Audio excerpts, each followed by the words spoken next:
What is happening, y'all? Happy Monday, and what a Monday it is, because we got a ton of playoff football to break down today. The NFL playoffs are set. We'll also dive into the college football playoff Final Four, and we got the newest Michigan man, Coach Kyle Whittingham, joining the show, and it all starts now on FS1.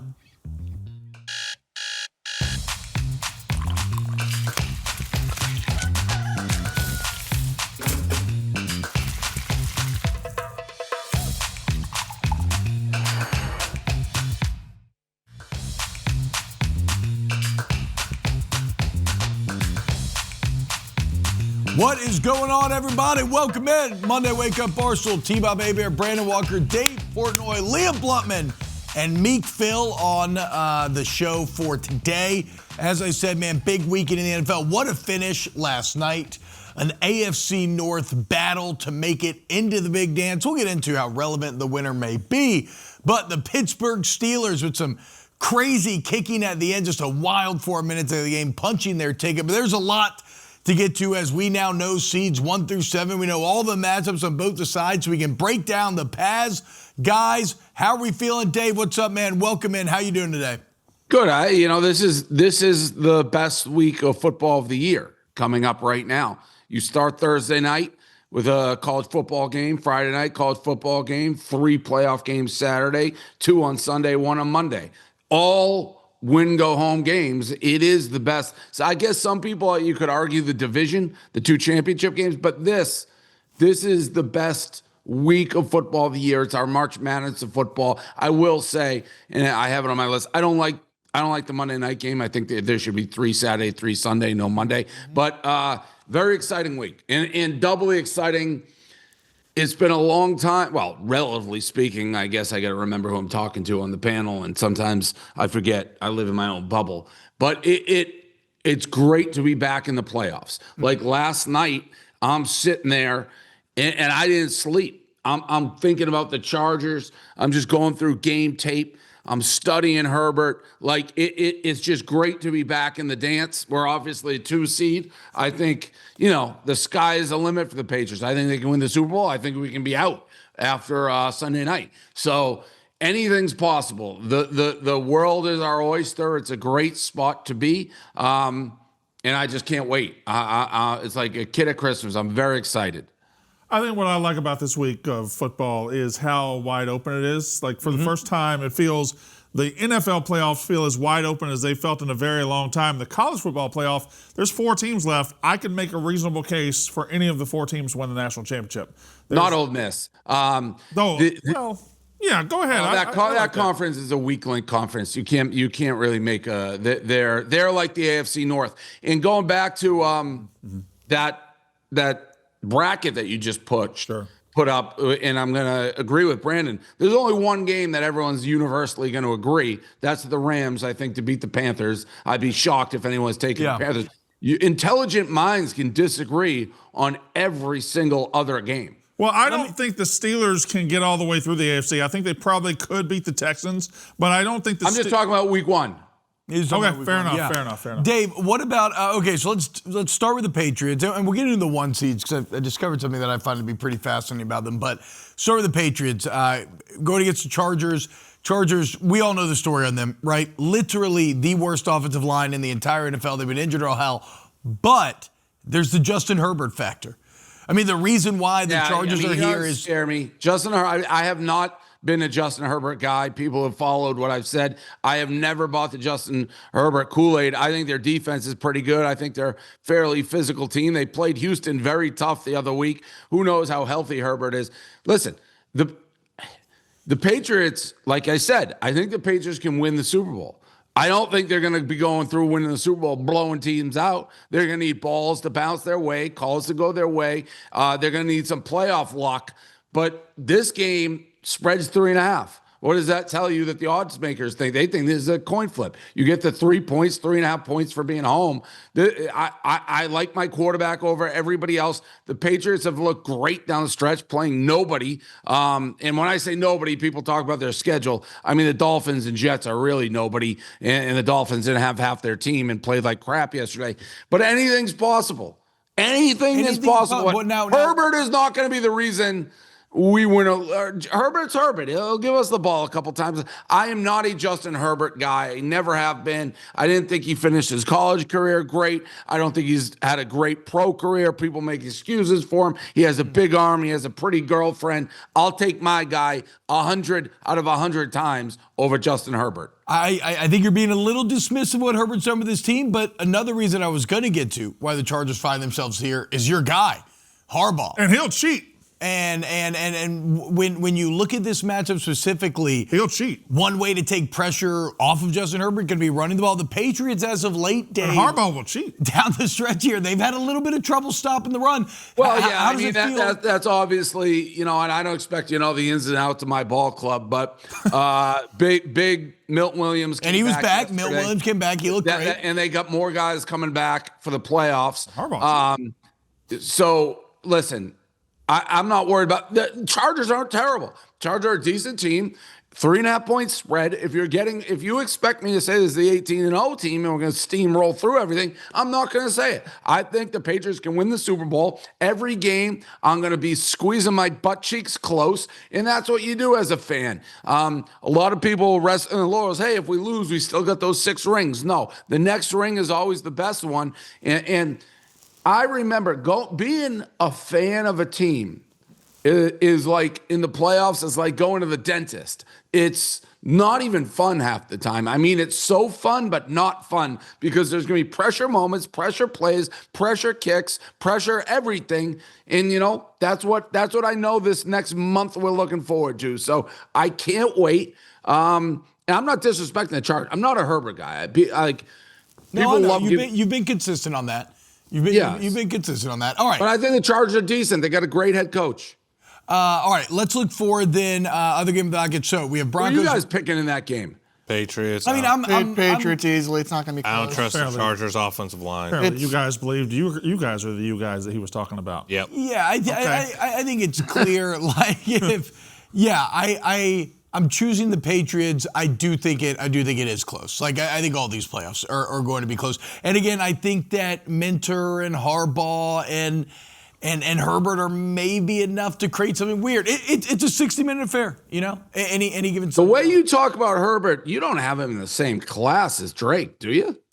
I am one of the now. I don't dive into the nerdy analytics as much as others. Do it. But when I look at I feel like you do dive into those analytics. You're throwing out all sorts of stats, and I don't know what you're digging into now. I use my eyeballs, but go ahead. I think that Herbert's been put in a really tough situation with this offensive line, and he never bitches about it. He's got a fractured left hand right now. He's tough as nails.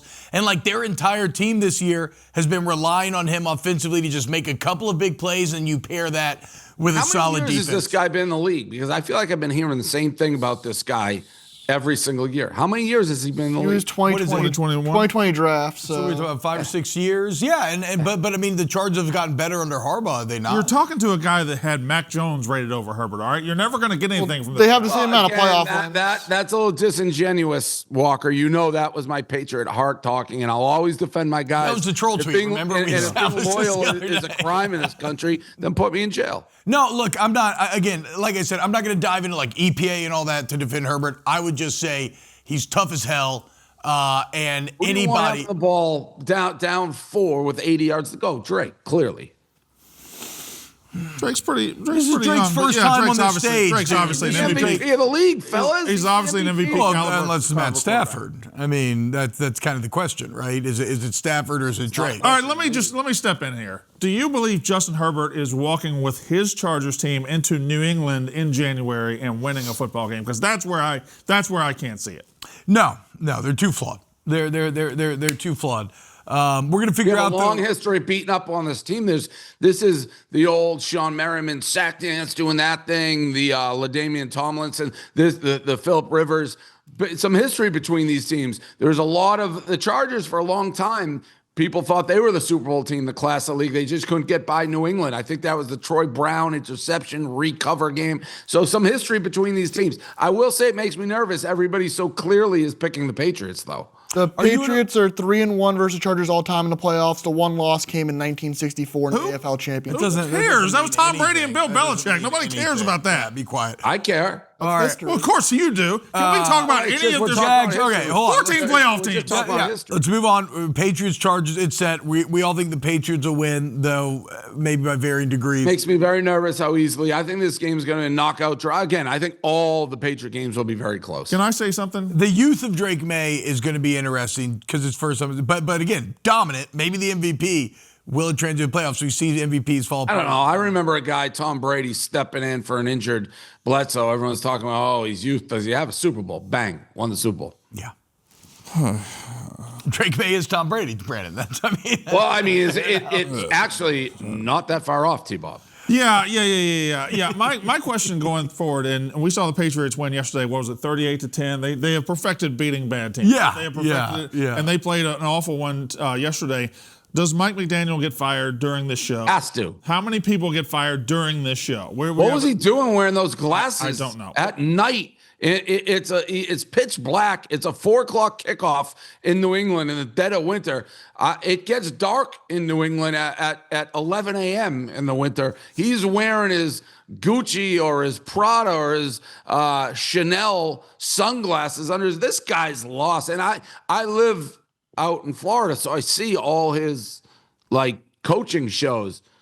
I've never seen a human install less confidence in men than him. He's got to be gone. Got to be. All right. The So second he Raheem got Morris, money, he started dressing. he went certain Miami. way. He went full Miami. Miami hold Mike. on. So Raheem Morris is already gone. Already gone. You think Mike may be gone? Does John Harbaugh get gone? You should. I think they're not gonna get that rid of him. is crazy. I do too. Everybody needs to just calm down, let the room breathe a little bit. Yeah. You have a top 10 coach and a top 10 quarterback. Yeah. Those are inarguable facts, okay? Ride with them. Last year was awesome. This was a bad year, injuries. If you're going to be reactive here and emotional, you're going to shoot yourself in the foot potentially for years. You absolutely let this tandem keep going. Does the Jets coach get fired? Has to. All right, so my question here, and this isn't a question, this is just an observation. The Jets hiring a great defensive back and then going 17 games an entire season without an interception is the craziest statistic I have ever seen in the National Football League. And did you? How do you go 17 games without an interception? I gotta find the exact tweet that I sent in the group chat. But the most interesting part of that is I think that Aaron Glenn himself had a pick. Yeah. He had at least one interception for 13 straight years in the NFL. Aaron Glenn did, and now the Jets become the first franchise ever without Listen, one. I know, since I know, 1933. I know. We have people. The Saints didn't make the playoffs. Dolphins stink. I'd like to keep the show in the beginning, at least on the playoffs. All right, let's Not go. Let's go then. Coaches who are getting fired in the Jets and things like. Let's talk about. right, let's go to the Jags. playoffs. Can we do that? Let's Can go we to not Jags turn Bills. this into All right. We want to talk about the playoffs. all right. All you want to talk about was the Patriots. All the right, whole damn all time. right, everybody calm down. Jags, Bills. They're the 2 seed. I didn't pick that game first. I'm ready to move on. It's not my. They're in the playoffs. We're going to continue the AFC here. You're right. We need to speed up the pace of play here. All right. Jags come in as a 3 seed. Okay. Red hot, obviously. Trevor Lawrence playing the best football of his career. Defense appears to be really good. They're going to run up against kind of maybe the most known quantity in terms of the guy that we've seen the last few years on this stage, Josh Allen and the Bills.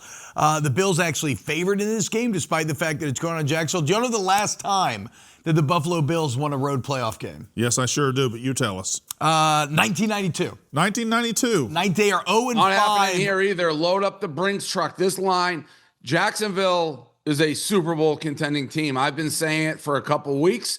Buffalo, not the same in the road. They're playing good football. Their defense is physical. I like Jacksonville here to win this game. The line, I don't know what the line's screaming because Jacksonville gets no respect, obviously. That's been their calling card, and they're certainly getting no respect here. Jacksonville's going to beat the Bills.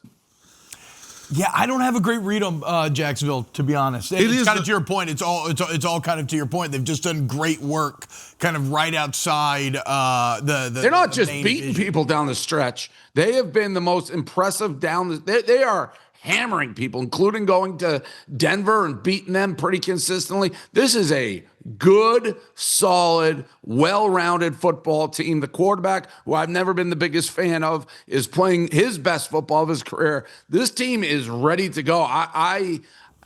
I don't see Buffalo going in there and beating them. Do you realize that every single quarterback in the league, you always have to add the qualifier, I've never been the biggest fan of that guy? Well, that's not true. Name somebody, because every time you name somebody, whether it's Justin Herbert or Trevor Lawrence or anybody, you're like, well, I'm not really the biggest fan of that guy. Stafford's great. He's had a bad year, but Daniels in Washington, I've always been a big fan of. I tell you, the guys coming out, I study the board, I watch it, and I develop opinions on guys. What do you want me to do? So by the way, Josh Allen on the opposite end of the spectrum. I don't know how I didn't lead with that. I've been the number one Josh Allen proponent before anybody else in the world was. We brought that up. And that's what I was going to ask you, Dave. When it comes to Josh Allen, like his playoff stats are incredible. He's spectacular. 25 touchdowns and 4 picks in 13 playoff games, 260. Like he's always playing his best football. It's kind of been the other part team that haven't been able to get him over. You're such a fan of Jacksonville in this game. What do you think? Like, what's the problem with Josh Allen? How do the Jags overcome Well, it's not a Josh Allen problem. It's not a Josh Allen problem at all. I'm not sold on their defense even a little bit. And I think overall the team has not been as good around him. He's great. He's spectacular. I've always been a big Josh Allen fan, and how could you not at this point? He's always a perennial MVP candidate. I don't think the team around him, and going on the road in this first game, Jacksonville's a tough team that I think is sort of being slept on at 13-4. You didn't even talk about their secret weapon. If they get the ball at the 50-yard line, it's automatic 3 points with their kicker.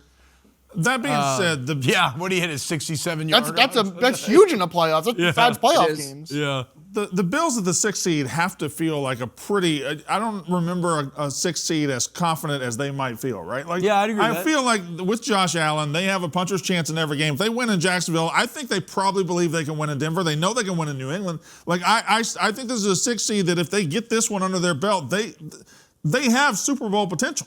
Yeah, they've just been so inconsistent these years. They have a great offensive line, maybe the best in the entire field. They don't have a lot of weapons, though, which seems to maybe be part of their issue, but we'll see. Again, Jags entering red hot, but Bills favorite on the road. It does feel like every time we get excited about Jacksonville in the playoffs, they lay an egg. They had that one huge comeback a couple of years ago against the Chargers, right? They did knock the Patriots out one year, didn't they? Am I crazy? No. They barely. Oh, he lined up. Yeah, he didn't watch the end of that game. Yeah. All right, let's go to the 4-5 game. The Steelers winning a wild one last night. Just a classic AFC North battle. Steelers, Raji come out on top. They'll get DK Metcalf back, and they'll run into the red-hot Houston Texans, who, again, a road team favored by 3 going into Pittsburgh.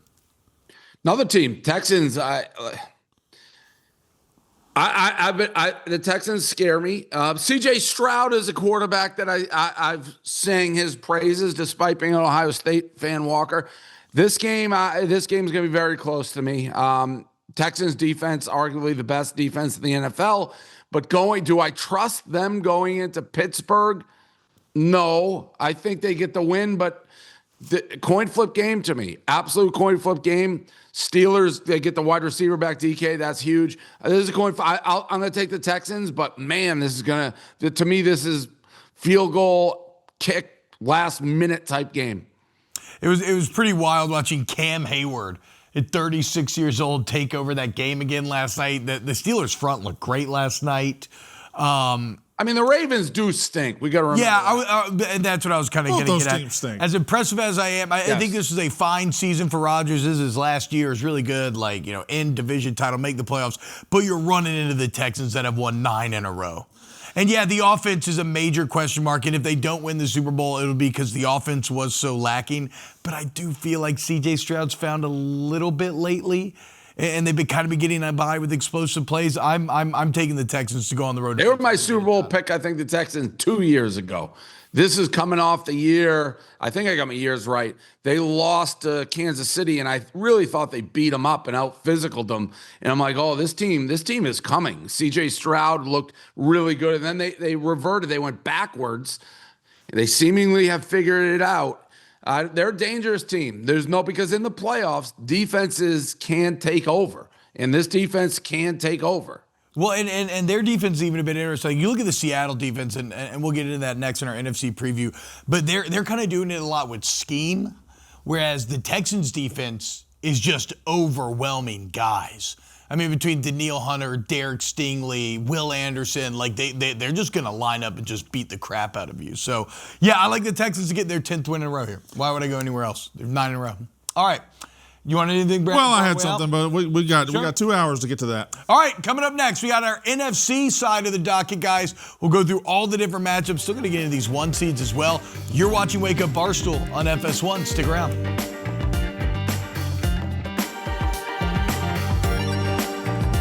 Welcome back to Wake Up Barstool. Okay, we are breaking down the NFL playoffs. Dave was deep in the AFC lab during the break there. We talked about all the matchups. We didn't talk a lot about the Broncos getting the 1 seed, the Seahawks in an utter domination of the Niners on Saturday night. Just a defensive showcase. Grab the 1 seed on the NFC side. Hey, I want to throw a stat out there, and I want your interpretation of it, because this kind of blew my mind when doing a little playoff prep. Both of the 1 seeds have a negative turnover differential on the year. The Seahawks are -2, and they've actually turned over second most in the entire league. Sam Darnold leads the league in terms of individual turnovers, and the Broncos end up -5 on the year. And yet, here they both sit as the 1 seed of their respective conferences. I'm not sure that statistic is as interesting as you think it is. Okay. No. I mean, it's surprising. You would guess the 1 seed probably had a positive turnover ratio, but I don't know. Why are you driving at these teams are better than they appear? No. I'm just look. We always talk about what's maybe the most need to fill time. Single most important stat in all of football is turnovers, right? Well, then how have these teams consistently overcome these mistakes at a level in which other NFL teams cannot? Let's talk about that on the Tuesday show. What lessons are okay? So you say so it means nothing. So the fact they turn over a ball in these 1 game sample sizes where 60 minutes will determine the entire year, it doesn't mean anything because they'll just overcome it. Because why? Just because they're better? Because they're great defenses, they're better special teams? I mean, they both got the 1 seed, and maybe they do, maybe they don't. I don't necessarily I don't think you can ever depend on turnovers. That's fine. Bigger question is, Dave, do you have Gruden on the Mincy contract? How many Mondays is he going to no-show? So I did ask, where is Gruden? We have no Gruden, no Greg. I actually don't know. I was keeping notes on everything Greg, because Greg called the Patriots game. So I was keeping notes all throughout it before I found out he said he's flying back this morning. I don't understand that. He's going from Boston to Charlotte, I think. And I believe Gruden's at the Hula Bowl. All right, well, let's get into the games. The Bears committed the 2 seed. They beat they lose to Lions. It does not matter. They still get the 2 seed, and they will be squared up with the Packers. Well, hold on. While we're here, you were doing the 1 seed, right? Yeah. And you were talking about the Seahawks. And I want to give credit to Dave and to Greg, because last week we were having Dave's little exercise where he says, do you think this team can win? Do you think that team can win? And when it came to the 49ers, I said, yeah, I think they can win the Super Bowl because I believe they're going to get the 1 seed. Yeah. And both of those guys, and you might have too, said, no, wait a minute, they're just not as good, especially Greg. And boy, Seattle just dominated the crap out of San Francisco the other night. That didn't even look like 2 NFL teams. Yeah. And my Super Bowl picks were correct. In fact, I think I wouldn't change any on who can win. Greg actually texted me, he said he'd add the Patriots. He did deep dive on them. He's like, they're better than I thought they were. But yeah, San Francisco, this isn't their year. And by the way, I do think this season, I don't know that I'm connecting game to game. Like, yes, Seattle looked absolutely spectacular. If these 2 teams played again, I think you see different schemes. I think San Francisco would put up a much better game. There's just no dominant teams this year. I really, that's what makes this so exciting. It's so wide open. I'm not putting much stock in what anybody has done versus anybody previously. Is really wide open. I will say, though, it should be noted, they hold San Francisco to 3. They win by 10. That's with, a drive that they turned over at the 1 yard line, turnover on down to start the game, and they had 1 or 2 missed field goals in there as well. Like, it was about, and that's a 49er offense that was as hot as any in the entire NFL. Like, what McDonald has done with that Seattle defense is unbelievable. It's scheme-based.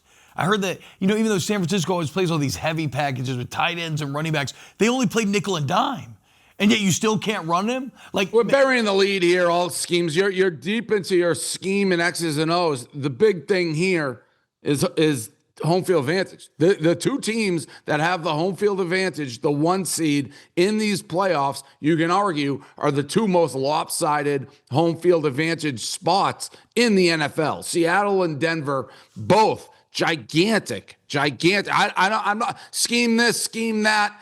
You got your QBR, you're in your lab getting all your little dorky notes. Home field advantage. That's something that you don't need to get into the lab to figure out. That to me is the biggest part of this. It's not schemes and basic D and blitz packages. Home field in Seattle means something. All right, let me ask you this. Interesting stat in Seattle. They actually have a better road record this year than home. They were 6-2 at home and 8-1 on the road. That's fine. Of the two number 1 seeds, Denver and Seattle, both don't have to leave their homes. Who would you give the better chance to waltz through this thing and get to the Super Bowl, Denver or Seattle? Seattle for me. Yeah. Conference is better though. But the defense, I'm so hooked on the Seattle defense right now. Like McDonald needs to be treated. This is what I was getting at. Yeah. McDonald needs to be treated in the same way that we treat Sean McVay. We just don't do that because defensive scheme's harder to understand than offensive scheme. You guys got a Super Bowl ring. Well, okay, McVay pre-Super Bowl, where he was treated like this wunderkind mastermind genius. Seattle, to your point, Dave, 10-0. Like you take out the COVID year where the crowd couldn't go. 10-0 at home in their recent playoff runs. Last time Broncos had the 1 seed was 2015. They end up winning the Super Bowl. All right, let's get into Bears. One more thing about the 1 seeds. Could a case be made that the two 1 seeds have the weakest quarterbacks in both conferences? Bo Nix and Sam Darnold? No. Maybe not the weakest, but down there. Yeah, they're not like overwhelming. These are not your regular 1 seeds that we have come to know and expect. So Brady and Mahomes are sitting there with the 1 seed. Yeah, and I mean, go back to the AFC, every combo, it's so crazy because you look like, I'm looking at who the Patriots could play. Every combo, you don't know it's just so even. And everybody who could go to Denver, I'm like, oh, I think they could beat Denver. Like I wouldn't be, I don't know that I'm picking Denver ever in this playoffs, despite them being the home seed, the home team. All right, so now we have Bears-Packers Part 3. Third time these two are going to square up in a month. Both entering, I would say, with different vibes, right? This has been a very surprising season for Bears fan, a very satisfying one. The Packers vibes are off right now. Like you look up, the Packers finished 9-7. Yeah. 4 losses in a row.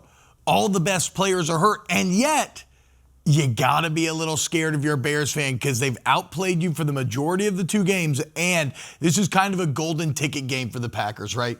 Despite all the bad, if you want to erase all that, make people feel good heading the offseason, go beat the Bears in Chicago in the playoffs. That's how you make your season, even if you do nothing beyond that. This is the worst matchup you could possibly have if you're a Bears fan. Yeah. Because everything that they've accomplished this year, no Bear fan thought they were going to be the playoffs. No Bear fan thought they were going to be 11-6. When they started slow, you had Eddie. Eddie was on a hunger fast. I mean, things were falling apart in Chicago. These guys were done with this team. They were saying they get the wrong guy. To turn it around and have the run they had, unbelievable. Now they get the Packers, their arch enemy.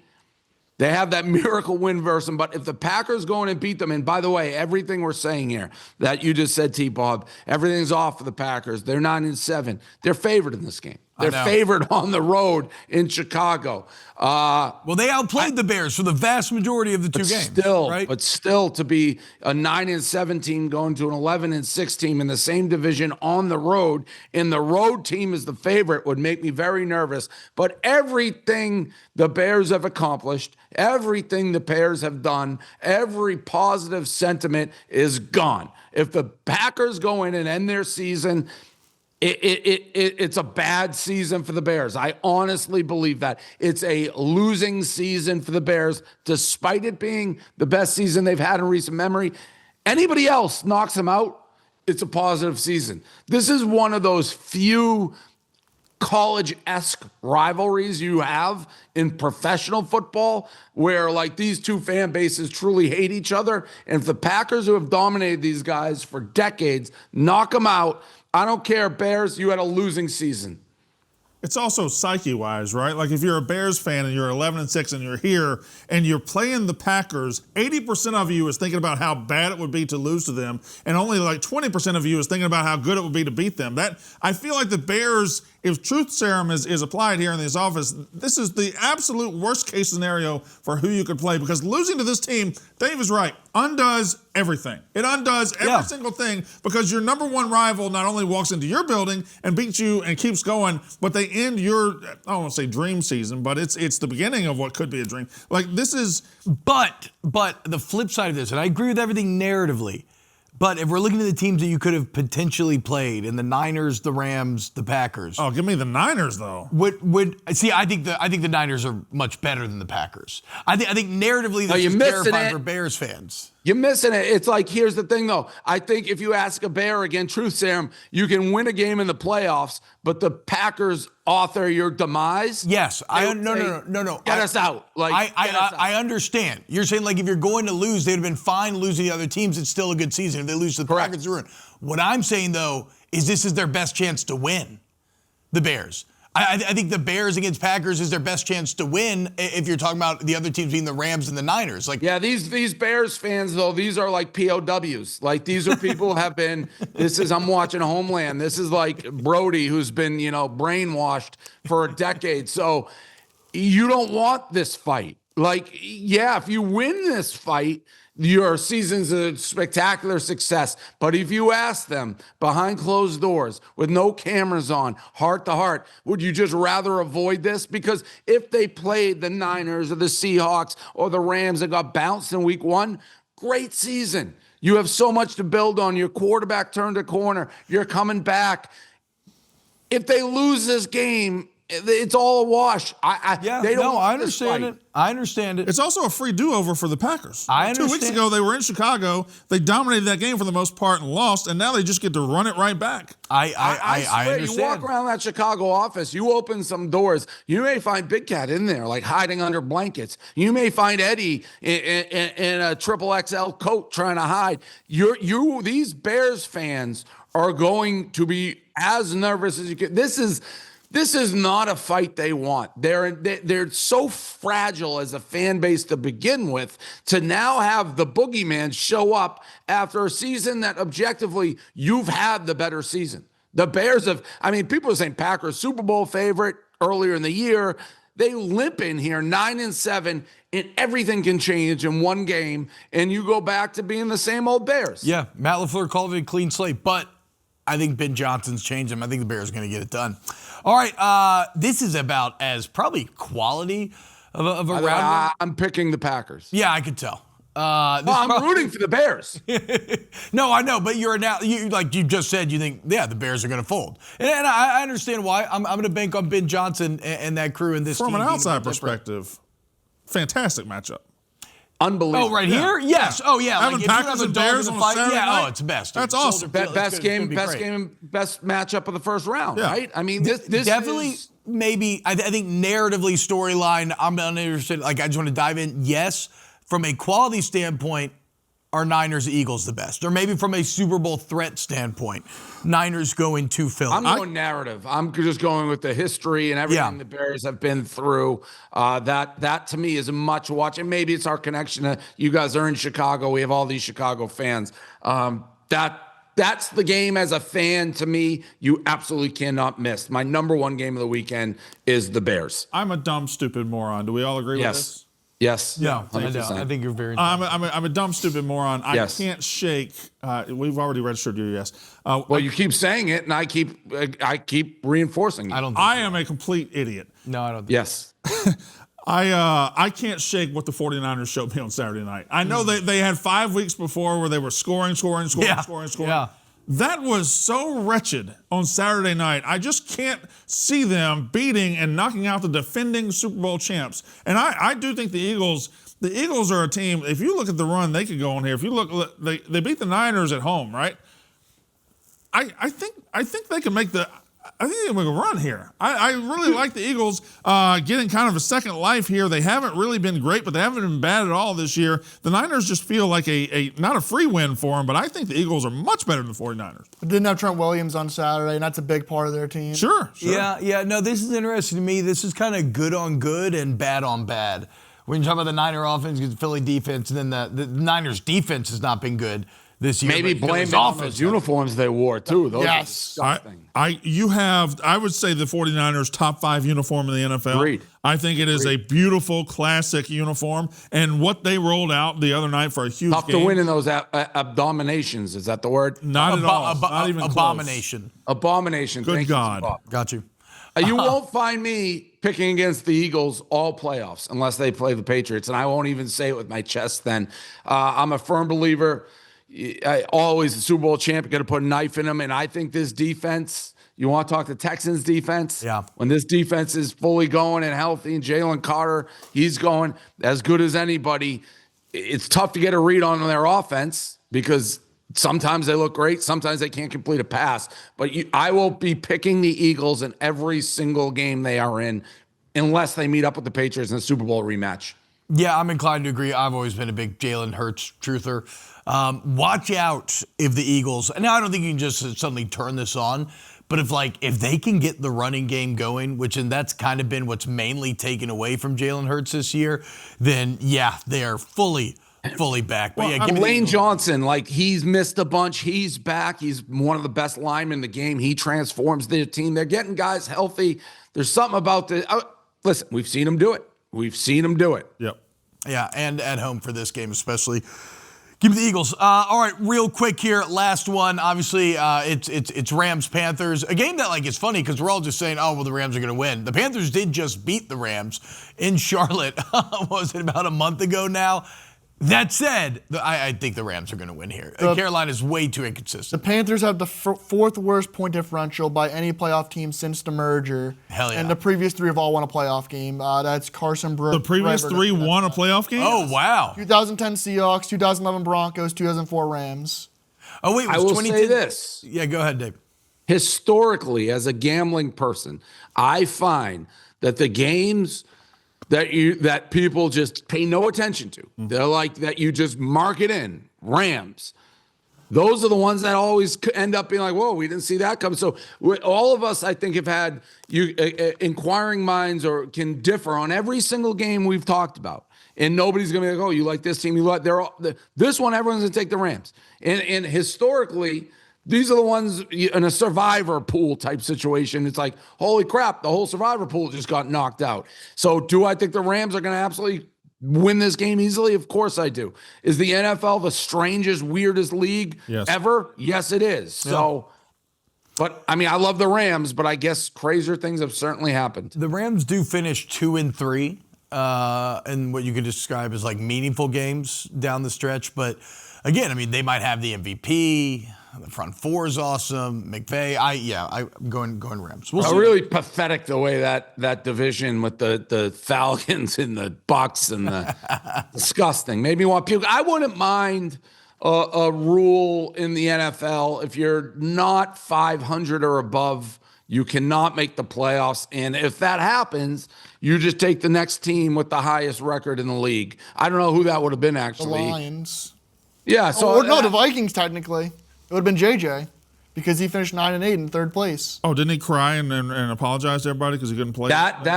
It's funny because when Tim Tebow did it, and they wrote his whole speech on the stadium. Tim Tebow was good. Well, I mean, JJ won a national championship, went undefeated handing the ball off at Michigan. Brandon.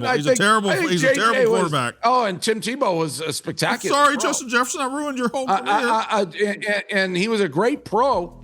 When? Tim, you're gonna have to accept that we won the national championship with JJ.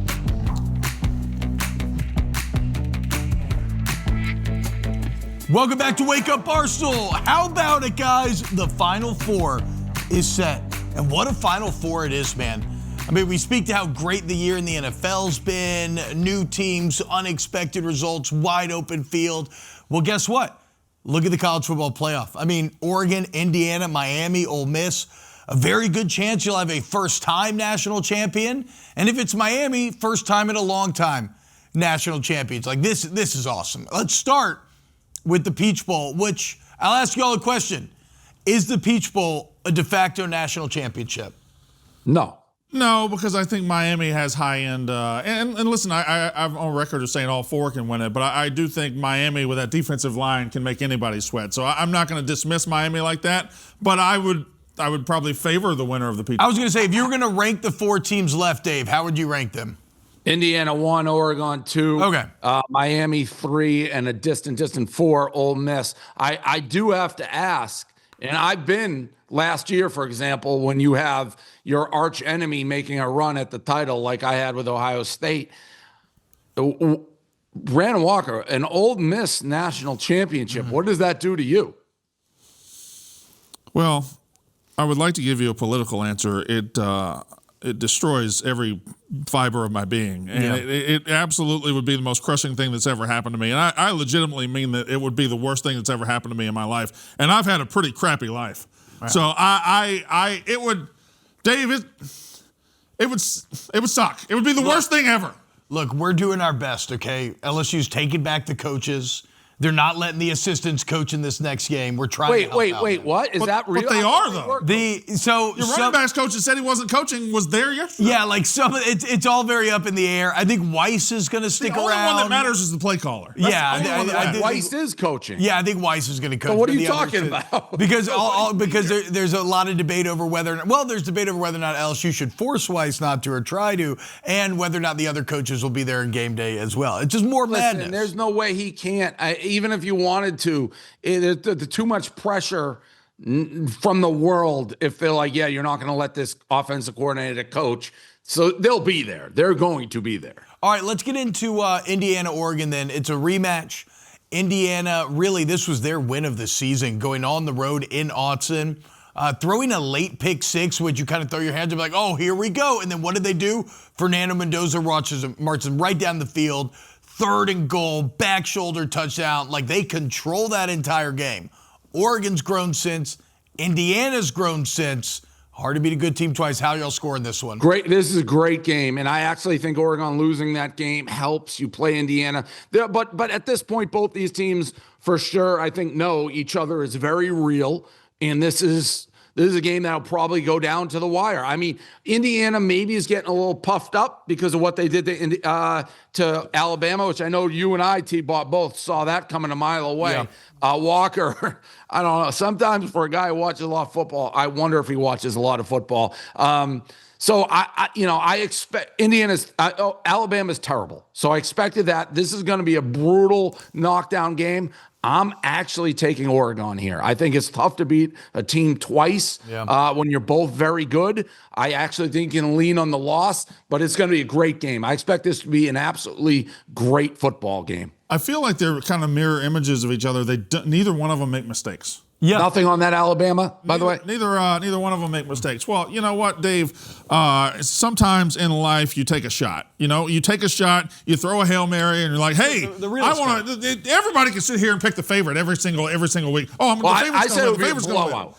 I said it would be a blowout, and I said all along, I don't want Kalen DeBoer. Dude, if 11 or 12 plays go a different way, that is not a blowout. Thank God Michigan doesn't have Kalen DeBoer. He's not going to last very long in Alabama, making them into a soft marshmallow cupcake team. While we're here, I do want to say that. You're exactly right. What has happened to Alabama in 2 short years is one of the saddest things. They used to be what Indiana is. They were tough. They were physical. They didn't make mistakes. And now Indiana, 2 years ago, under 2 years under Kirsten-Eddy, they are what Alabama was. Well, and to bring this back, though, Oregon is that as well. Right? Like both of these teams, and then they're both, Cignetti way earlier on, landing as of late through Kirby Smart. They're all kind of built in that same Saban blueprint. I think you're going to hold the baseball, T-Bob. Looks like you got a third ball. Yeah, my bad. Didn't think about that. Okay. Oregon, Indiana, though, to me, you said mirror images. To me, they're so similar. They're both the most complete teams left in the field. They're both the highest executing teams left in the field. Both quarterbacked well. Both quarterback. I do think Oregon is just a year earlier than Indiana. More raw talent, barely. If you look at raw NFL talent, I think Oregon's probably got a bit more, but they are younger. They're a bit more inexperienced. And even on the coaching side, when you look at Cignetti's tenure versus Lanning's, and I love Lanning, I think Indiana's just a little more so than Oregon in every way. I think next year Oregon will be the Indiana of this year. Well, Oregon is built in the classic way of the 4 and 5, the high 4 stars, the 5 stars all over the field, whereas Indiana's built with 23, 24, 25-year-old grown men who have been here before. What'd you have to say, Dave? No, I think this game's so close. I was just going to chime in the era, and we're talking about next year, but I don't know how these staffs do it. We can ask Kyle Whittingham when he gets on here. But Indiana, in the midst of this run, also mentioning that they signed Hoover as a quarterback for next year. There is so much stuff going on in this NIL. I don't know how these coaches do it because they're obviously reloading for the third straight great quarterback that they're going to have, or very good quarterback transfer portal. This game is a coin flip. I think they're mirror images. I don't think they're both very good.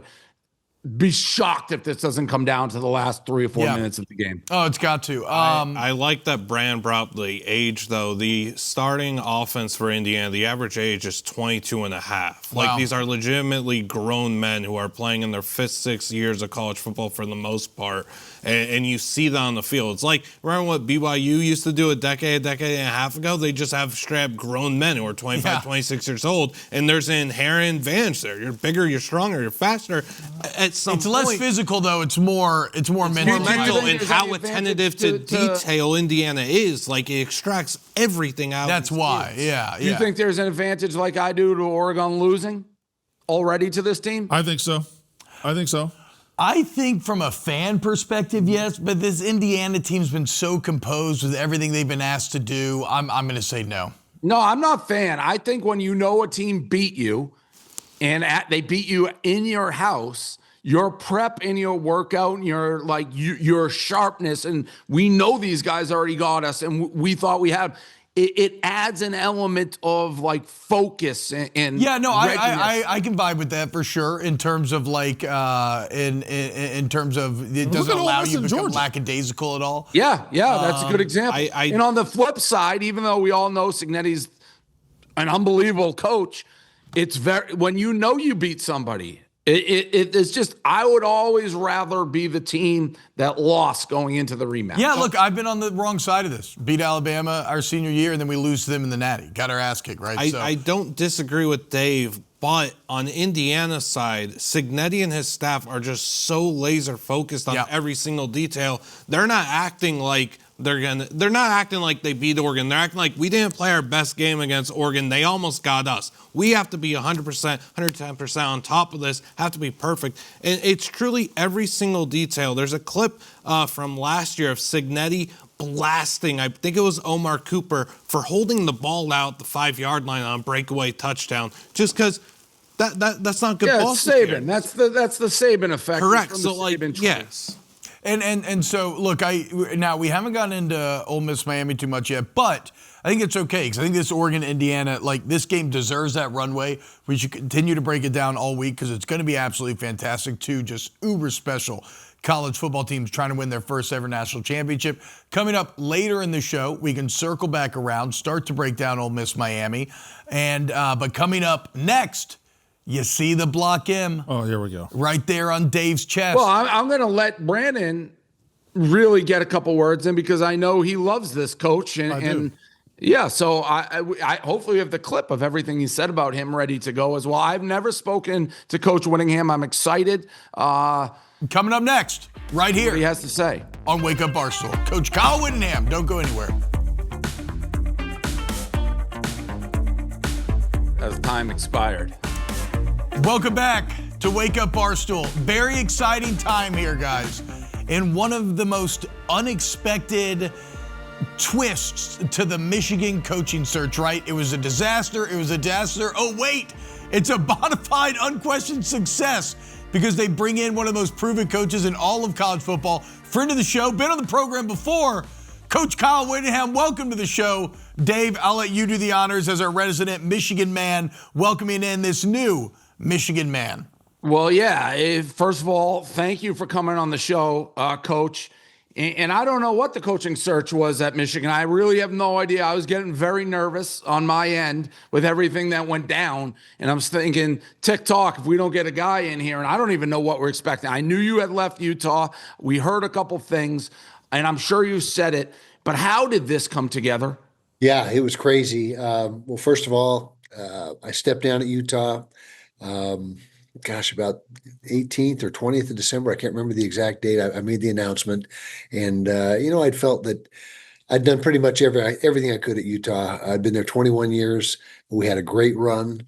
I did not want to be that guy that overstayed his welcome and ended up, had people saying, when's this guy going to leave? And let's get some new blood in here. So I decided that it was a good exit point. We had a rough year the year before, 24 season. Didn't want to end on that note. Came back 25, got things headed back in the right direction. Program ended up 11-2 this past year, and I just thought, okay, I'm good. And I've had a good run. Let's step down. And in the back of my mind, I thought, hey, if there's a handful of schools I would be interested in if they reached out, and the stars aligned. Michigan reached out.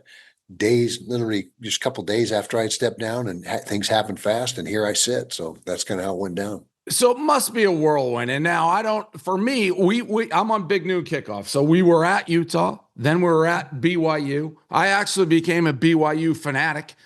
Provo Dave was what they were calling me because I thought they were getting disrespected in the rankings. Right. The Holy War. Yeah. One of the more bitter rivalries. I had no experience with it, hadn't been around it. The fan bases, I think it was as bitter a rivalry outside of one other rivalry, and that, of course, is ours, Michigan, Ohio State. So now you're going to be part of both of them. And I heard you in a press conference be like, well, I guess I got to hate Ohio State.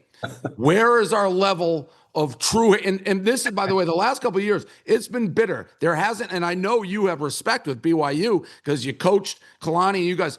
That hasn't been the case with us in Ohio State. These teams hate each other. We're planting flags. People are crying on the field. There's almost fights. How involved are you? How ready are you? How up to speed are you? What kind of rivalry do you think we expect? Is it going to be respectful? Are we still going to hate their guts? Coaches hate their guts? Where are we at? Well, you know what? Urban Meyer, a good friend of mine. Yep. I learned about the rivalry from him when he was up there, that team down south, I should say. And he's indoctrinated me on the whole thing. But it's going to be intense. I can tell you that right now. Intensity is probably the word that fits best. And we got, I've noticed the signs up in the facility here, no red, no green in the building. And so it's, I feel it. And I've been, as you mentioned, I've been involved in a pretty bitter rivalry with the Holy War, and so I'm looking forward to it. I'm excited about it. Any policy yet on planting flags? Not yet. Let me think about that. Yeah, I don't know about that yet. All right. How about NIL? I know as Michigan fans, and we're seeing movement, announcements every day. Anything, you can't really say it. There hasn't been much on the Michigan front. And I think a lot of Michigan fans are sitting around being like, all right, what's going on? What is NIL? How deep? Anything to look forward to? Are you happy with the way it's going? The portal is open. Yeah, it is. I think, what do we have? 4,500 plus athletes pour into the portal. I mean, it is crazy. And I think now the players feel a little more pressure and under the gun, because they had, when there was two portal windows, they had a safety net. So, for example, a situation like ours, they, new coach, new staff, they can come in and say, okay, let's go through spring ball, see how it feels, see what we think. And if we don't like it, there's another portal after spring ball ends. But now there's not. And so they're forced to make these decisions really uninformed in a lot of cases, and they don't have a chance to get to know us and the new staff. So I'd say right now we're doing pretty good. But it's still early, and we'll see what happens and where we are when all the dust settles. But I know there's a bunch of schools that are in the same boat as far as just the madness and trying to hang on to guys. And nowadays, you have to recruit essentially an entire new football team or an entire team every year. You got to recruit your own guys. You got to bring in the portal guys, and you got to recruit the high school kids. And so you recruit literally 100 plus guys a year, and that's just the nature of the business and how things have become. So is every day, Bryce Underwood obviously was the number one recruit in the country. I would say Michigan fans, like his mechanics, he almost doesn't look like he's been coached. I want the guy back. I think he's a premier guy. I think he's our number one guy. I think you can win a national title with Bryce Underwood. Is this a continuing every single day we're talking to Bryce? I assume he hasn't made his decision positively or negatively yet. Is this just a continued recruitment of him? I think Bryce is in a good place right now, and I think he might be getting a announcement here pretty soon. And he seems to really enjoy his time here, has enjoyed his time here. And he's one of the team leaders. He's a young guy, but he's one of the team leaders, obviously, by, virtue of the position. And so he is a guy that we think is going to be a part of what we're doing going forward. But, you gotta have, you never know until it's a done deal. Well, I love to hear that. Has anything surprised you so far being the coach? Not yet, not really. I think it's been as expected. I mean, you think about Michigan, you think about great resources, great tradition, top-notch athletes, and you find all that here. So no, I don't think there's been any surprises. Guys, got anything? Yeah, I got something. Coach Brandon Walker, the #1 college football media He personality hates Michigan, by the way. world. Actually, I'll handle it, Dave. He has been an absolute Michigan hater Dave, for the last 10 years. Yep. So just know that. Sure. He's a Whittingham lover, though. I have two questions. Number one is there any regret taking this job knowing the #1 vocal Michigan fan is sitting right there, and it's Dave Portnoy of Barstool Sports? No regrets whatsoever. That motivated me to take it. All right, well, okay. So my second question isn't a question at all. It's actually a pre-apology. I apologize for what I'm probably going to say about you in the program over the next 3 to 5 years. I hate Dave Portnoy, and I'm the only one in this company that stands up to his Michigan stuff. So I am a huge fan of you, but I do apologize for what's about to happen. Well, Coach, we have this issue. There's a lot of jealous people in the world. Oh, God. And there's a lot of people apply to Michigan. They don't get in, and they look at it, and when we say it means something to be a Michigan man, they get mad, they get jealous, and they try to slander it. Now, there's no pressure on you, but you get this, the Michigan man credo took a pretty big hit with everything that went on, which is why we're so thrilled to have you back. We had Dusty May on, great coach, #1 team in the country basketball, but it does mean something. It means something to be a Michigan man, and I'm looking forward to you to reinstalling the pride in that, because guys like Brandon just want to tear it down. Well, I agree with you. Like the Michigan man persona, and it's I've been studying up on it and all the tradition.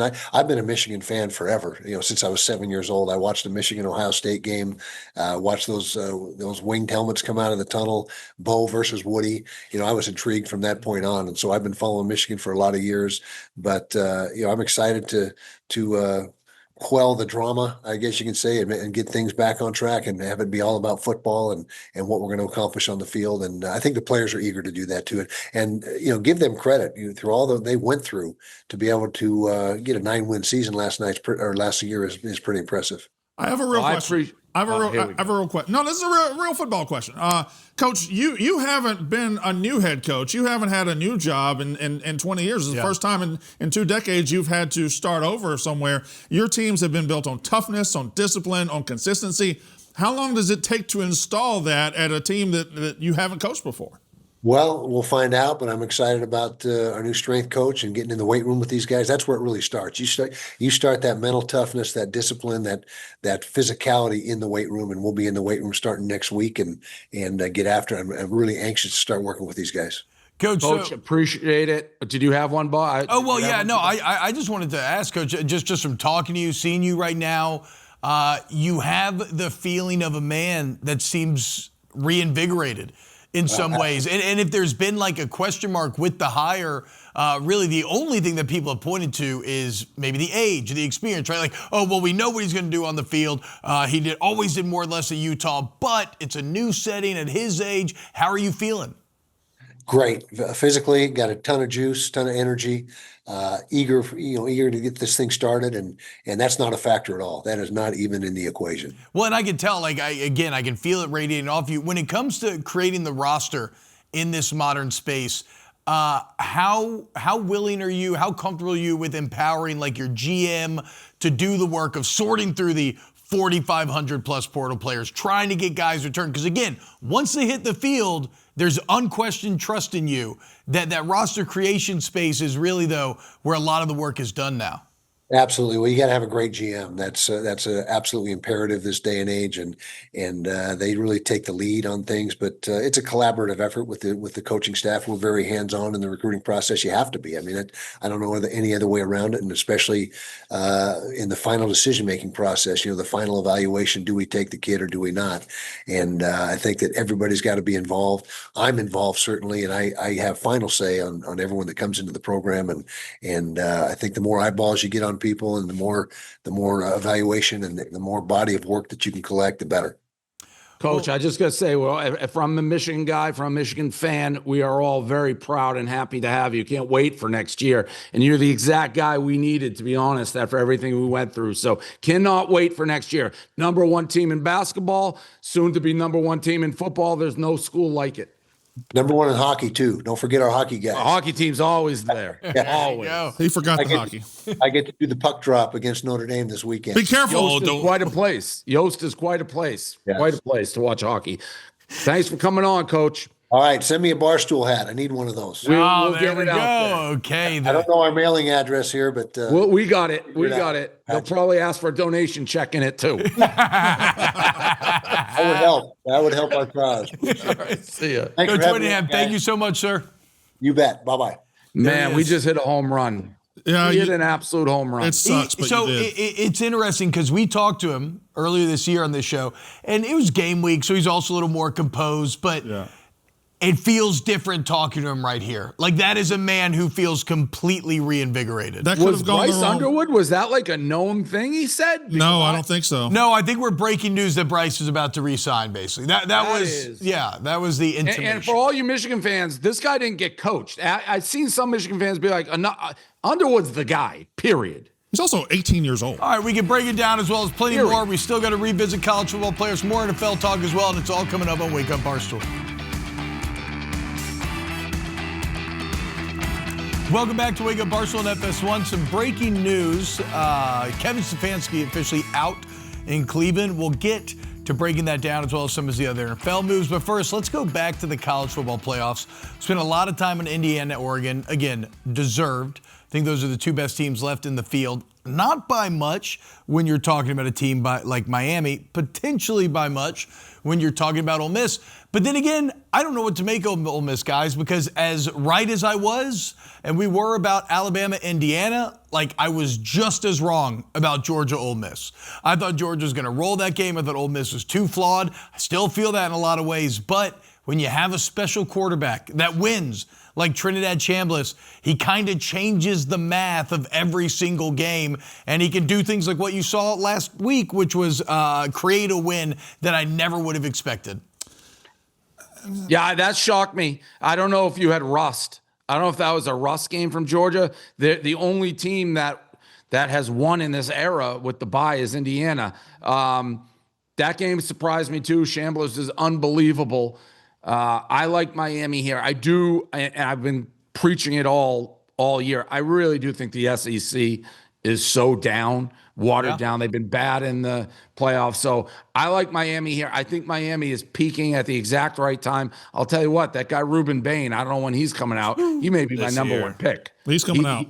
He to me is the number one pick in the entire thing. You don't find pass rushers, and I'll use, you probably love this word, T-Bob, bend that he has to get around that edge. I mean, he really is spectacular. Now, Well, actually, Dave, have you seen his pass rush win rate analytics? Oh, boy. Well, It's that's very what I'm impressive. It's very I'm no. sure. I'm kidding. I'm sure he's a different cat. Now, granted, Sayan's not mobile like Chambliss, so maybe that changes it. But they got after Ohio State, boy, and Ohio State's a very, very talented, the most talented team, and they really punished them. So I like Miami here. I think Miami's a national champion contender, and moving forward, I think Miami can almost be the antidote to Indiana. Like, you have a quarterback that doesn't move around a ton, and I think that pass rush is getting home versus anybody. So I like Miami here. X factor is the quarterback who's super mobile and made some spectacular plays the other day, but I like Miami here. Brandon, I want to ask you because, again, everybody's going to say, oh, Brandon's wrong. You did give Ole Miss way more of a chance in this last game against Georgia than the vast majority of people did. Are you carrying that confidence forward into this game? Well, no, it's not confidence. It's just fear. I don't want Ole Miss to win, but they can score. And they have a quarterback who has that magic to him. And there's not a lot of that magic going around college football anymore. And something Dave is discounting, it is the Ben Mintz factor. The guy just The universe allows him to win. The universe allows him to go on vacation for 3 weeks and go to all these games and do nothing. And Dave's like, boy, this guy's the worst to ever do it. And he still gets to do it. He still gets to effing do it. But anyway, I think Miami. I will say it is some sort of unique talent to be that bad at what you do, but seemingly not have it seem to be forced or planned. Like he's organically horrific. That's so okay. And then it's like a movie that's so bad that it's good, because then it wraps back around and everything he does numbers. Miami is a better football team. They have more talent than Ole Miss. Ole Miss's defense ranked 75th or something this year? Total defense. They're not. But they do just enough every single time. And not to go backwards, but Kirby is unfireable. But if like there's ever been a fireable offense, Kirby throwing that ball on 3rd and 5 the other day into a pass that was going to be an incomplete pass. All they had to do was run it or do a safe pass, and they run the clock down. They don't have any timeouts. They set themselves up for loss. It was a terrible decision by Kirby then. But anyway, Ole Miss got a magic going. I think Miami's going to win, but I don't want to commit to it because I'm just so scared Ole Miss is going to win the national title in my face. I don't know how you come back from that. If Ole Miss wins, I really, again, I put it in my rivalry. I know it's a bitter, heated rivalry. Like Michigan, Ohio State, these are two heavyweights. They exchange blows. One wins. All right, well, we'll be back next year. Mississippi State's never back. So, and honestly, we don't know what Mississippi, if they'll ever be in this. It's a big coaching change. I will say I was impressed with Golding on the sidelines. I thought he had a pretty good demeanor during the game. Didn't look like the moment was too big for him. But yeah, Brandon. But that was because Kirby was pissing down his leg on the other side. Georgia, probably a lot was kind of made of it, but like the Bobo injury at center is pretty massive. I mean, center's an underrated part of keeping their any great offense going. Yeah, and I'm not a Mike Bobo believer talking about Georgia. You understand, Dave, LSU hates Ole Miss as well. We cannot have Ole Miss. Nobody cares about you. We cannot have Ole Miss get a national championship. Nobody cares about you. And you did raise an interesting. LSU and Ole Miss, what do they have to do? They do this fake rivalry. They've been mincy roots for both of them. They were probably our most. They're honestly. I mean, again, they hate the Egg Bowl more. They hate Mississippi State more. LSU's the majority of LSU fans say Ole Miss is probably their most hated rival of the schedule. Alabama's. Well, we got two SEC guys here. And the SEC there's been a lot of head nodding as I keep saying this conference stinks. All right. What is going on? I said 2 years ago the Big Ten was better than the SEC. Like the SEC got 5 teams in this year. Looking back, should Alabama have gotten in? Yeah, probably not, even though they did win a playoff game. Their resume was. And Oklahoma was a team. I said Oklahoma shouldn't have been in weeks ago. Yeah, the SEC isn't as good. The SEC isn't as good as the top. It isn't as good in the middle. It isn't as good in the bottom. And I don't know. I don't know if it's as soon as other teams could legally pay players, if that's when the SEC's advantage went away. I certainly think that's when Alabama and Georgia's advantage went away. But still, I can't explain it. The Big Ten is better from top to bottom right now. I'm just glad that this is all happening because this sport, the playoffs, are defined by subjectivity.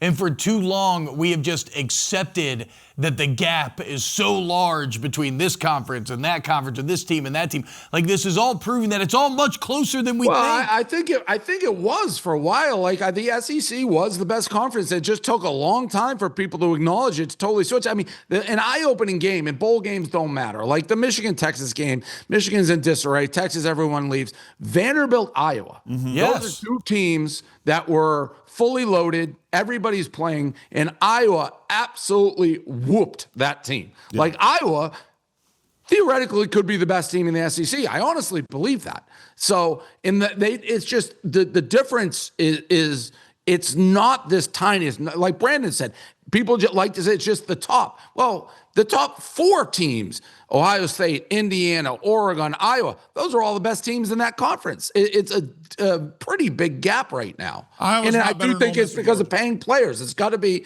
NIL has totally flipped it. Iowa's not better than Ole Miss or Georgia, but the other 3 teams. I think they are.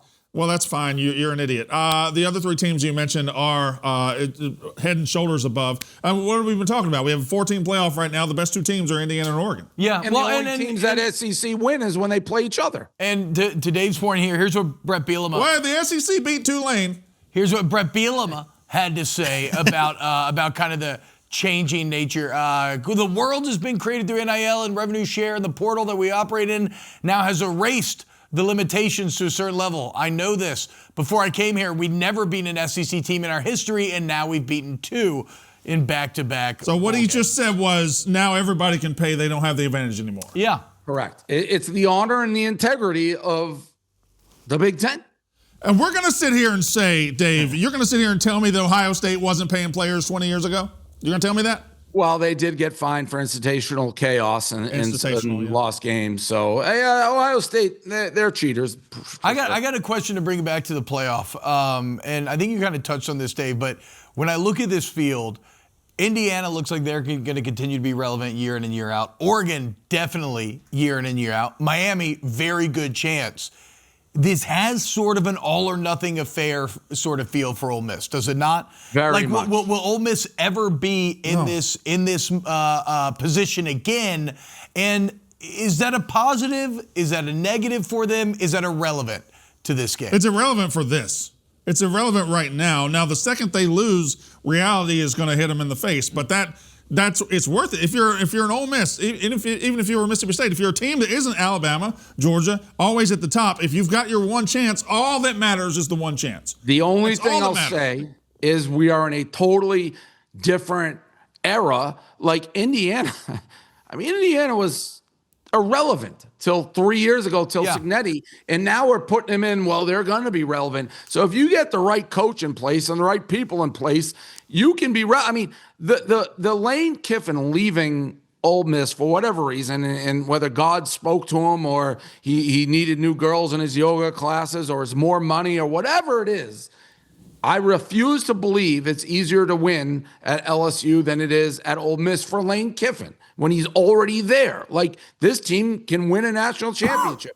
So it's different because the premier programs, you can come from nowhere. Texas Tech, if you have money and the right coach, you can become a power program in this day and age. So now, do you think Golden's the right guy? Does Ole Miss that's the question with Ole Miss, right? Did they lose the right coach? And that's what we'll figure out over time. The Kiffin thing is really fascinating because historically, absolutely, it is easier to win a national title at LSU than Ole Miss. Yeah, 3 coaches have done it this To make that decision, he had to ignore the fact that he had a championship team in his face, on his practice field that he built. Like, he had to say, man, it's easier to go down Baton Rouge and win when they're sitting right there in front of him. Correct. And it's not like this was just he had built this thing up. He did it. Like this team every year is getting better till they're a legitimate national championship team. And if he stays, there's no reason why they're going to fall off a cliff. He just wanted to get out of Oxford. Yeah, well, I can agree with that. It is an awful place. Yeah. My favorite place I've ever visited for college town. And what does that tell you? What does that tell you? I don't know. I'm just telling you. All right. So, and by the way, I don't like. You got Tits McGee, who I don't like. You got Mincy, who I don't like. So I have reasons not to like Ole Miss, but it's a beautiful town. So I think we're all taking Miami here, maybe in a close one. I will say this: if it's it is $2 close, Generals and a chicken tenders place. If it is close, Canaro. What are you talking? Hell of a kicker. Hell of a kicker for Ole Miss. Well, what about that Holiday Inn? Oh, no, it's the Hampton Inn. Out on Sisk Avenue. Oh, sorry. All right, more Wake Up, Stock Up, Stock Down I next. misunderstood. Welcome back to Wake Up Barstool here on FS1. We do it every single Monday. It is time for Davey Day Trading Global. Stock up, stock down. Who should you be selling? Who should you be buying? Dave, take it away. Football. Stock is up football. We talked about it a little bit earlier. This is the best football week of the year in my mind. Put everything aside. You get a can't miss playoff game Thursday, college football Friday, 3 wild card games Saturday, 2 on Sunday, 1 on Monday. You got to lock yourself in. A lot of football. Can't miss an inch of it. Tom Brady made news. Listen. Pulled a beautiful woman in St. Bart's. A lot of people going back and forth on it. I say stock up. Good for Tom Brady. Coming off a divorce. Alex Earl's gorgeous. Good for him. Stock up. I just lost my stock up page, so let me get this back. Real quick, minor note. It is 2 playoff games Saturday, 3 on Sunday, 1 on Monday. Yeah, he said that wrong multiple times. And no one corrected me. Stock up, Stranger Things finale. I thought it was very good. I heard a lot of jibber jabber we didn't like the ending. Stranger Things, too much talk. To me, it felt very similar to the entire show. Lots of times I wasn't really sure what was going on. I got lost in the plot, but it was entertaining, and I watched it. In that last scene when they're playing Dungeons and Dragons, was great. That was great. That was a great way to end it. I've seen some people be like, you know what? The whole thing was a game. I don't think so. Great ending of Stranger Things. Stock up on the ending of Stranger Things. Ravens kicker Tyler Loop. You thought he'd be on stock down. I thought the way he handled the end of it, he had felt like a 45-minute press conference at his locker, stood up, took accountability. What else can you do? Answered every single question. I gained some respect for him. Wow. Venezuelans got rid of that dictator. Good for them. They all seem happy. You have people protesting, and I'm not saying whether it's legal or not, but every single Venezuelan is celebrating. You get rid of a dictator. Good. Stock up. Stock down. The Chicklets boys. The Chicklets boys. Oh. You know why the stock's down on the Chicklets boys? No. They had the first interview with Tom Brady after his St. Bart's exploits, and they didn't ask him about it. They didn't say Alex anything? Earl? They were absolute yes men. They said, Brady's people said you can't ask about it. I go, are we reporters or what? You got to ask that question. It's the biggest story on the internet. You have the first interview with them, and you pretend it didn't happen. Stock down the Chicklets boys. Stock down rugged individualism in New York City. It's out. They don't want any individuals, no entrepreneurship, collectivism up in New York City, rugged individualism, that's a direct quote. Also, they don't want you owning property. So any of our employees in New York who have property, watch out. My DraftKings parlay, 0 for the season. 0 for 18. That's hard to do. Almost impossible to do. People are like, oh, DK's paying him to lose. No, I bet it every single week. I lost it every single week. 0 for 18, stock down. Miss Watermelon, my horse, 3-5 favorite on Friday, came in dead last. That is almost impossible to do. Stock down, Miss Watermelon. And stock down, I don't like the wild card game leaking into Monday Night Football. I hate that. 3 games on Saturday, 3 on Sunday. Let's wrap it all up on Wake Up Barstool. Look forward to the next round. Yeah. I hate that Monday night wild card game. Stock down on that.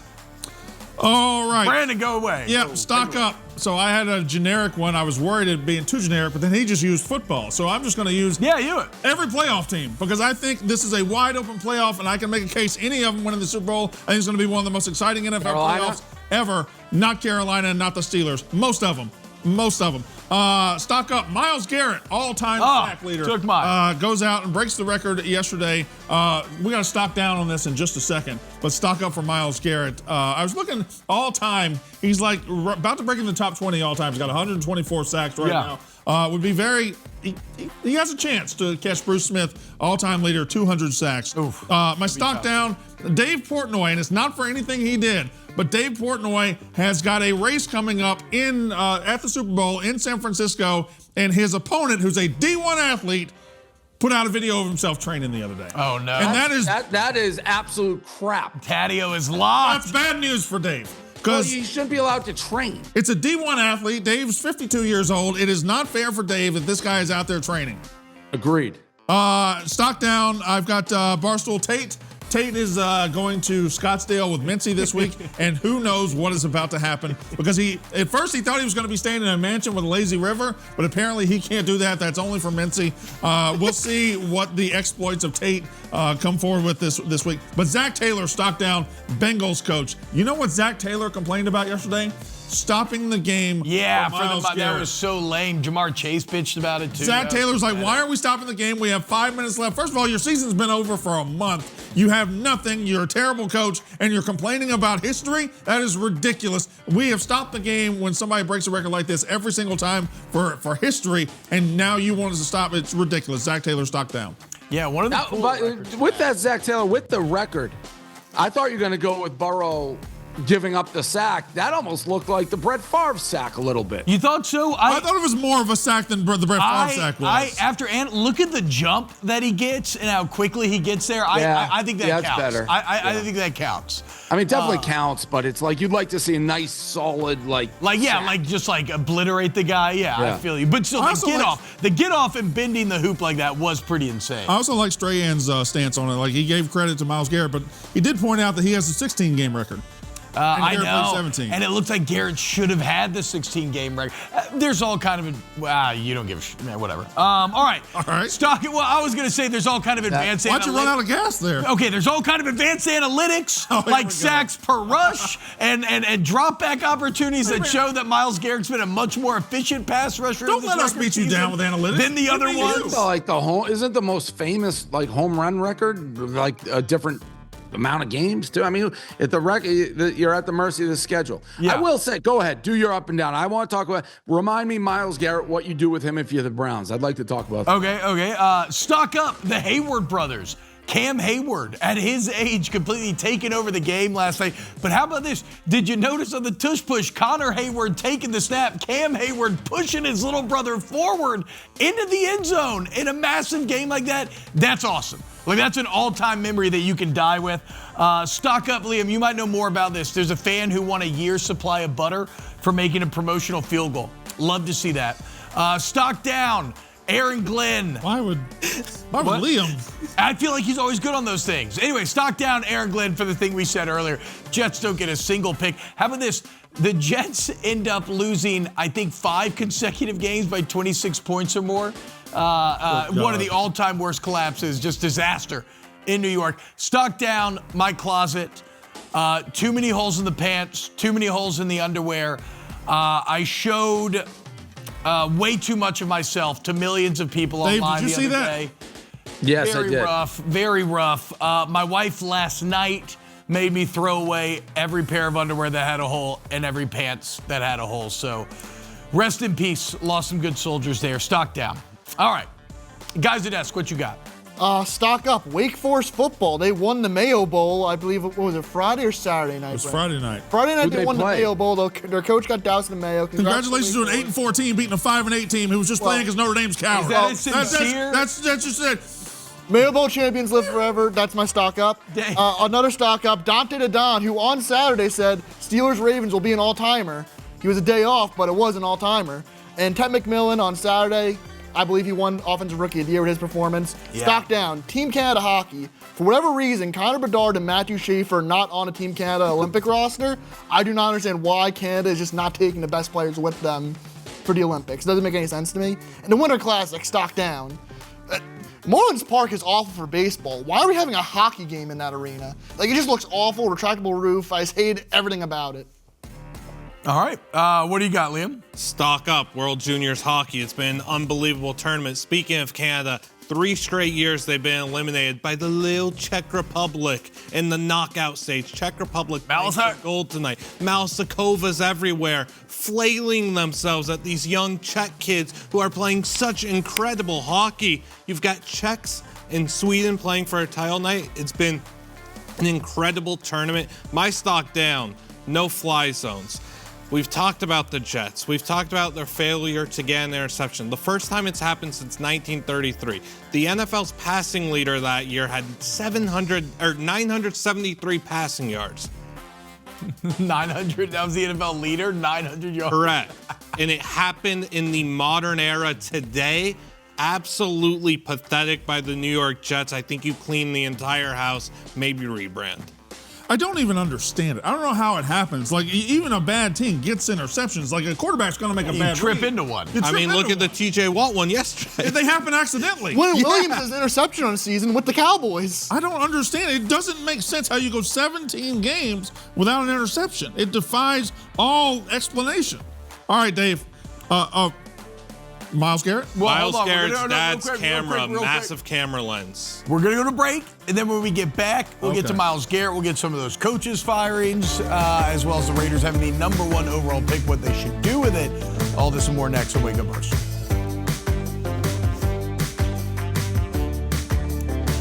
What's happening? absolutely. Right when we got back. Thought I was doing a cool ball thing. All right, Dave, before the break, you said you wanted to get what the Browns should do with Myles Garrett. Well, yeah, and they re-signed him to a huge deal. He's what, the best player in the NFL, arguably the best player in the NFL, definitely the best defensive player, but you stink every single year. What's the point of having the best player in the NFL if you stink every single year? At some point, and I know they signed to a huge deal, don't you have to load up on draft picks or something like a Herschel Walker situation, anything? But to have a guy this good wasting away in Cleveland seems like a waste for everybody involved. It's 100% a waste for everybody involved. I don't know if you're Cleveland and you trade him, you load up on draft picks. Well, you've been loaded up on draft picks forever. You've been drafting top 5 forever, and it's not worked. I don't know what you do. Do you sell to your fans, hey, we're getting rid of the one guy who's consistent, the one guy who's a winner? I think in Stefanski, you've actually kind of found your scapegoat a bit here. Because I'm with you, Brandon, right? Like, you can't really sell the fan base on getting rid of the best player in the NFL. And, hey, you should stick with us. So you keep Garrett. And then, like Liam pointed out, because I was kind of yelling during the break, like, how did they keep Barry? He's the one that made the Watson trade, and that ruined everything. But the recent draft class is pretty damn good. They hit on everybody. Shadur can maybe be the guy at quarterback. Like, you like what you saw to him. So, yeah, I think you sell the fan base on this rookie class combined with Garrett, new head coach, future's going to be bright in Cleveland. Now, we know it's a lie because it never works out. But, like, I think that's why you have to keep Myles Garrett. Okay. I don't know what could – if I can get 2 first-round picks for him, or if I can get 3 first-round picks for him, I don't know what I can get. If I can get 3, I'm definitely having the conversation. Well, three's the point crazy. where you have the conversation for anybody, right? Yeah. Like, that's even Lamar Jackson. 3 Sonny Weaver territory. Yeah. I guess, but you're looking at like a guy like Lamar. I mean, you can argue, well, we've been knocking on the doorstep. We didn't make the playoffs this year. We're there. Like, these guys are never close. They're just never close. Yeah, so, no, I understand. But nice win to end the season. No. Shadur. No, culture wins don't matter. Perfect timing. Perfect timing. We do have a college football semi-breaking news as well. Hit me with it. If Trinidad Chambliss's waiver gets approved, he's sticking with Ole Miss. He's agreed to a deal. Oh, what? I thought he was coming to Baton Rouge. I think we all agree he doesn't deserve to get that waiver. All right. In other NFL news, the Raiders officially with the #1 overall pick in the NFL draft. To me, this is open and shut. It's Fernando Mendoza. He's everything that that NFL scouts dream of. I mean, the actual tape is there. Off the field, you don't have to be worried about him. They love his leadership. Everybody raves about him. He's giant. He's got a big arm. Like, where is the mark against? Make a case that somebody else besides Fernando Mendoza should be the #1 pick. well, we'd be wasting airtime. He's definitely going to be the #1 pick. I think, I don't know who said, there's rumors Brady wants to bring in Brian Flores. Brian Flores is an excellent head coach. And if you go back and look at what happened to him in Miami, it's a joke. Like, Tua got his feelings hurt. They got rid of this guy. He had them playing good football. You bring in a player-friendly coach, and the Dolphins have gone down the toilet. Brian Flores, I have always been a huge fan of. He's been a great defensive coordinator. He was a great coach with the Patriots under Belichick. Brian Flores to the Raiders turns that franchise around instantly. What do you think about Dayball joining him? That seems to be the other name rumored that Brady would want to bring in. I like it. Another Patriot man. Yeah, may I say something? Listen, Mendoza is the slam dunk #1 pick, but I do feel like Dante Moore is an intriguing quarterback prospect too. I think he's a very solid #2, and I could see a world where they get to the combine and Dante Moore wows people and it becomes a conversation. Yeah, and he's 2 years younger, and Mendoza does play primarily in RPO scheme, so I could see conversations being had about maybe we want to go with Moore. He has a great foundation. We see a bright future as well, and we're getting. If Dante Moore were to light Indiana up this week and win that game, I don't think it's far-fetched at all. Yeah. Is there a scenario where he just stays Dante Moore at Oregon? No, I don't believe so. I think Dante Moore. I think Oregon's already moving on. I mean, he's going to be, if not QB1, he'll be QB2, right? So I haven't weighed in. If people are keeping track of my QB, I know Walker's like, oh, you talk about this guy. No, I make my judgments on quarterbacks. I like Mendoza. Verdict's still out on Moore for me. Okay, we'll see. All right, coming up next, let's close out today's show. We got some more coaching firings to get to. There's some college football news, some young quarterbacks being paid a lot of money. So Stick around, a few more minutes here on Wake Up Barstool. Welcome back. Wake Up Barstool here on FS1. All right, so coaching firings so far. Raheem Morris out in Atlanta. How attractive is that Atlanta job?